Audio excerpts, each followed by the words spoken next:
actually hard to find biblical scholars with whom to compare John Goldingay. It's also difficult to sort out the kinds of adjectives you might use to describe John Goldingay, in large part because we live in an age of specialization, and yet here is a scholar who has the grasp of biblical studies, Old and New Testament, and the theology that surrounds them. Here's a biblical scholar whose profound level of scholarship is forever in the service of the church. Here's a biblical scholar who never forgets that the chief aim of good biblical scholarship is proclamation, the incarnation of the Word in people's lives. In fact, one of the most impressive parts of John Goldingay's scholarship is his non-apologetic, non-defensive approach to reading Scripture as a believer firmly embedded in the church. Having worked with him these several years, having stood with him shoulder to shoulder, what I can tell you is that he is as advertised.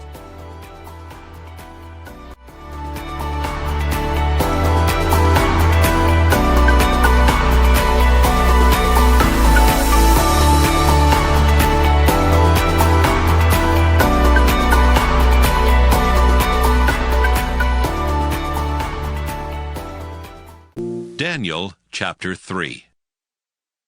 King Nebuchadnezzar ordered a gold statue to be built 90 feet high and 9 feet wide. He had set it up in Dura Valley near the city of Babylon, and he commanded his governors, advisors, treasurers, judges, and his other officials to come from everywhere in his kingdom to the dedication of the statue. So all of them came and stood in front of it. Then an official stood up and announced, "People of every nation and race, now listen to the king's command. Trumpets, flutes, harps, and all other kinds of musical instruments will soon start playing. When you hear the music, you must bow down and worship the statue that King Nebuchadnezzar has set up. Anyone who refuses will at once be thrown into a flaming furnace." As soon as the people heard the music, they bowed down and worshipped the gold statue that the king had set up. Some Babylonians used this as a chance to accuse the Jews to King Nebuchadnezzar. They said, "Your Majesty, we hope you live forever. You commanded everyone to bow down and worship the gold statue when the music played, and you said that anyone who did not bow down and worship it would be thrown into a flaming furnace. Sir, you appointed 3 men to high positions in Babylon province, but they have disobeyed you. Those Jews, Shadrach, Meshach, and Abednego, refused to worship your gods and the statue you have set up." King Nebuchadnezzar was furious, so he sent forth the 3 young men and said, I hear that you refuse to worship my gods and the gold statue I have set up. Now, I'm going to give you one more chance.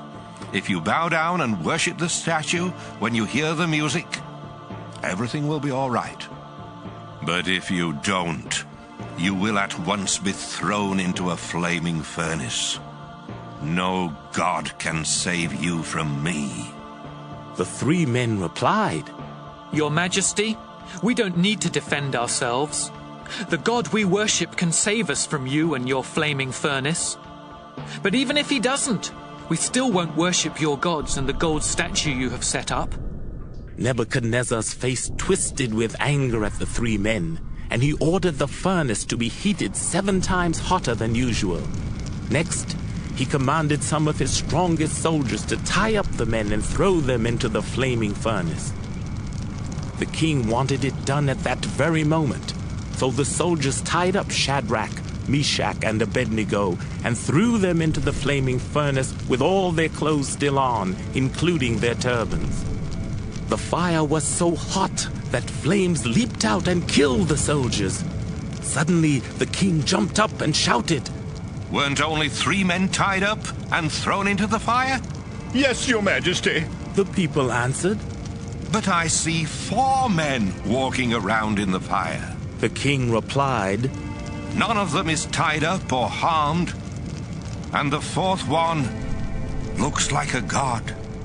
Nebuchadnezzar went closer to the flaming furnace and said to the three young men, You servants of the Most High God, come out at once. They came out, and the king's high officials, governors, and advisors all crowded around them. The men were not burned. Their hair wasn't scorched, and their clothes didn't even smell like smoke. King Nebuchadnezzar said, Praise their God for sending an angel to rescue his servants. They trusted their God and refused to obey my commands. Yes, they chose to die rather than to worship or serve any god except their own. And I won't allow people of any nation or race to say anything against their God. Anyone who does will be chopped up, and their houses will be torn down, because no other God has such great power to save. After this happened, the king appointed Shadrach, Meshach, and Abednego to even higher positions in Babylon province.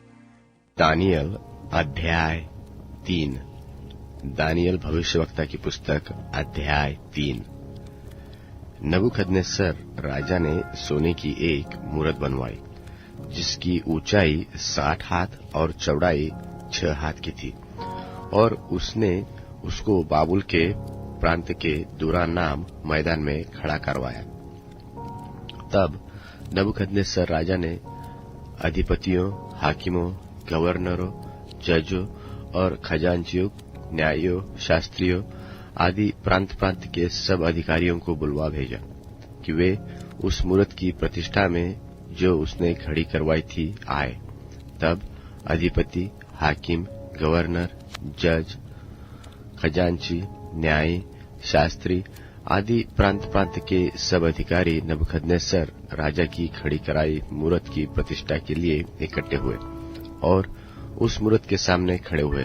तब ढिंढोरिये ने ऊंचे शब्द से पुकार कर कहा, हे देश देश और जाति जाति के लोगों और भिन्न भिन्न भाषा बोलने वालों, तुमको यह आज्ञा सुनाई जाती है कि जिस समय तुम नरसिंगे, बांसुली, वीणा, सारंगी, सितार, शहनाई आदि सब प्रकार के बाजों का शब्द सुनो, उसी समय गिरकर नबूकदनेस्सर राजा की खड़ी कराई हुई सोने की मूरत को दंडवत करो।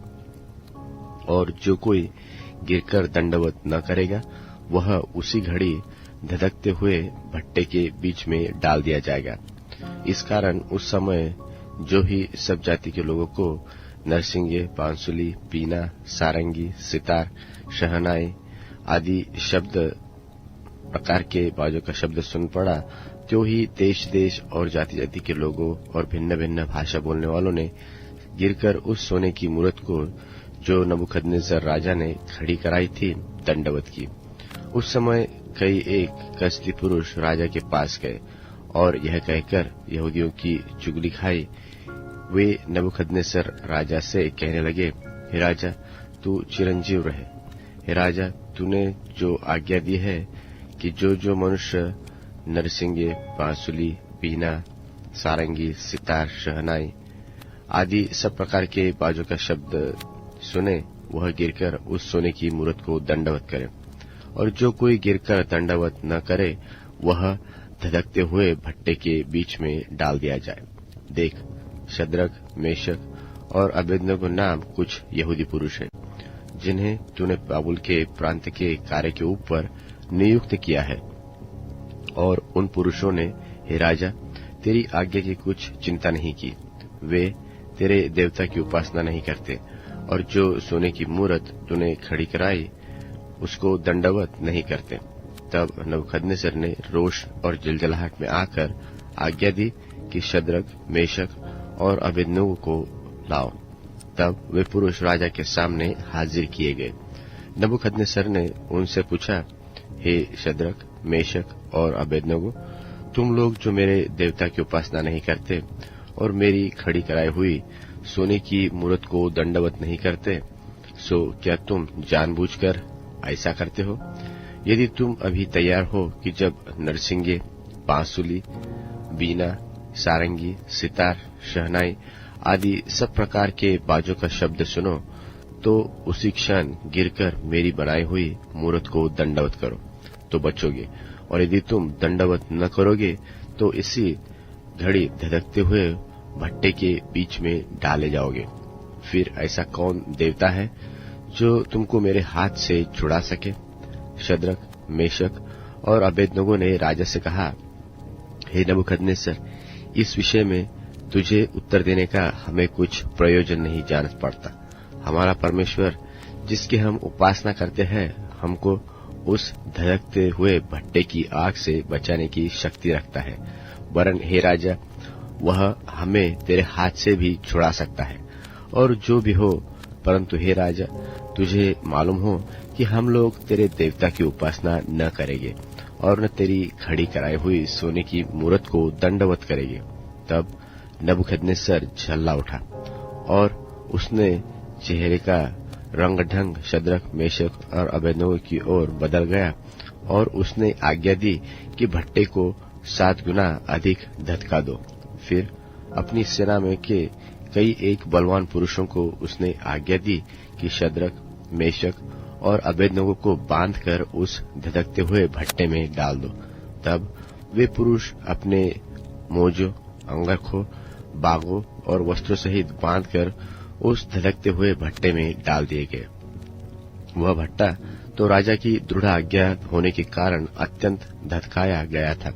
इस कारण जिस पुरुषों ने शद्रक, मेशक और अबेदनगो को उठाया वे तो आग की आंच ही से जल मरे, और उसी धधकते हुए भट्टे के बीच शद्रक, मेशक और अबेदनगो ये तीनों पुरुष बंधे हुए फेंक दिए गए। तब नबूकदनेस्सर राजा अचंभित हुआ और घबराकर उठ खड़ा हुआ और अपने मंत्रियों से पूछने लगा, क्या हमने उस आग के बीच 3 ही पुरुष बंधे हुए नहीं डलवाए? उन्होंने राजा को उत्तर दिया, हाँ राजा, सच बात तो है। फिर उसने कहा, अब मैं क्या देखता हूँ कि 4 पुरुष आग के बीच खुले हुए टहल रहे हैं और उनको कुछ भी हानि नहीं पहुंची, और चौथे पुरुष का स्वरूप ईश्वर के पुत्र के सदृश है। फिर नबूकदनेस्सर उस धधकते हुए भट्टे के द्वार के पास जाकर कहने लगा, हे शद्रक, मेशक और अबेदनगो, हे परम प्रधान परमेश्वर के दासों, निकलकर यहाँ आओ। यह सुनकर शद्रक, मेशक और अबेदनगो आग के बीच से निकल आए। जब अधिपति, हाकिम, गवर्नर और राजा के मंत्रियों ने जो इकट्ठे हुए थे उन पुरुषों की ओर देखा, तब क्या पाया कि इनकी देह में आग का कुछ प्रभाव नहीं, और न इनके सिर का एक बाल भी झुलसा, और न इनके मोजे कुछ बिगड़े, न इनमें जलने की कुछ गंध पाई जाती है।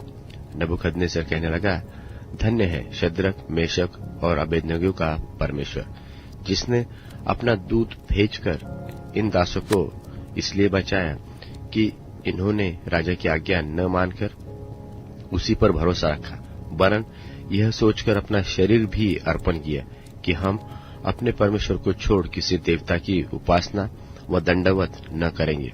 अब मैं यह आज्ञा देता हूँ कि देश देश और जाति जाति के लोगों और भिन्न भिन्न भाषा बोलने वालों में से जो कोई शद्रक, मेशक और अबेदनगो के परमेश्वर की निंदा करेगा वह टुकड़े टुकड़े किया जाएगा और उसका घर घुरा बनाया जाएगा, क्योंकि ऐसा कोई और देवता नहीं जो इस रीति से बचा सके। तब राजा ने बाबुल के प्रांत में शद्रक, मेशक और अबेदनगो का पद ऊंचा किया। Chapter 3 tells an amazing story in which Daniel himself doesn't feature. It's a story about his 3 friends who were challenged to bow down to an actual statue that the king sets up. और यहाँ पर जो तीसरा अध्याय है ये बहुत ही रसप्रद अध्याय है, क्योंकि इसके अंदर दानियल का खुद की कोई कहानी नहीं है, परंतु ये उसके 3 मित्रों की कहानी है, जहां पर सचमुच के पुतले के आगे उन तीनों को नमन करके उसकी आराधना करने के लिए कहा जाता है। This is another story of a recurring experience of people in exile, a deadly serious recurring experience. और ये एक ऐसी कहानी है जो बंदीवान में गए हुए लोगों के लिए बहुत ही सत्य घटना है, बहुत ही दुख भरी घटना है, जिन लोगों को वो करना पड़ता था अपने जीवन को चलाने के लिए। The Jewish people have often been expected by God to live differently and their willingness to live differently and not by other people's conventions and expectations causes trouble. और यहाँ पर यहूदी लोगों को परमेश्वर के द्वारा हमेशा एक अलग जीवन जीने के लिए उनको प्रोत्साहन दिया जाता था। नियम शास्त्र में भी ये लिखा गया था। परंतु जब दूसरों लोगों के सामने एक अलग जीवन जीने की बात आती है, संसार में रह के एक अलग जीवन जीने की बात आती है, तब वो मुश्किलों से भरा होता है। It's one of the ways in which Jewish people have fulfilled their vocation from God to draw the rest of the world away from its usual assumptions about religion and life. और ये शायद ये एक और रीत थी जिससे वो अपने आप को संसार से अलग रखना चाहते थे, और जो भी प्रकार की संसारिक बातें थी उन सब चीजों से अपने आप को अलग रखकर परमेश्वर के नजर में जो मान्य है वो उस तरह से अपना जीवन जीना चाहते थे। So Nebuchadnezzar set up this statue. It's not quite clear what was the point about the statue. और नबूखदनेस्सर ने ये पुतले को खड़ा किया था। ये पता नहीं है कि उस पुतले का मतलब क्या था या फिर उस पुतले को वहां पर क्यों खड़ा किया गया था। But whether it was an image of a god or an image of Nebuchadnezzar himself, the three men knew that they could not bow down to it. और पता नहीं हमें कि वो कोई देवी का पुतला था या फिर नबूखदनेस्सर का खुद का पुतला था, परंतु इन तीन पुरुषों को पता था कि वे कभी भी इस पुतले के सामने नमन नहीं कर सकते। If they bowed down to it, it would imply that the other so-called gods of the Babylonians or the foreign state itself were really important. यदि वे नमन करते थे तो उसका मतलब ये निकलता था कि वो जो बाबिलोन के अलग अलग देवी देवता थे या फिर वो जो विदेशी जो धर्म था वो भी मायने रखता है। The storyteller keeps repeating lists of important officials and musical instruments that the parade band played that makes fun of the administration.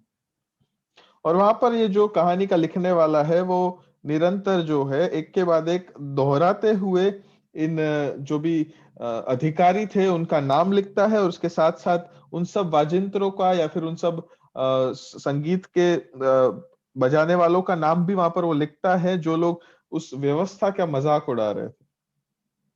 And the story makes fun with these lists of an important state occasion. और यहाँ पर ये कहानी जो है ये बहुत ही मतलबमय बनती है, बहुत ही मजाक रूप बनती है जब इसको बारंबार उन चीजों के नाम जब वहां पर लिखे गए होते हैं। The statue that the king sets up is of a ridiculous size. और वहां पर जिस पुतले को राजा खड़ा करता है वो बहुत ही बड़ी ऊंचाई का था। The king is in a rage at the young men who won't bow down to his statue, although they had so impressed him just now. और यहाँ पर ये राजा तो बहुत ही क्रोधित हो चुका था क्योंकि इन तीन आदमियों ने नमन करने से इनकार कर दिया था, और हम देखते हैं उसके पहले ही वो राजा तो उनसे बहुत ही प्रशंसित हुआ था क्योंकि उन लोगों ने बहुत ही अच्छा और श्रेष्ठ किया था।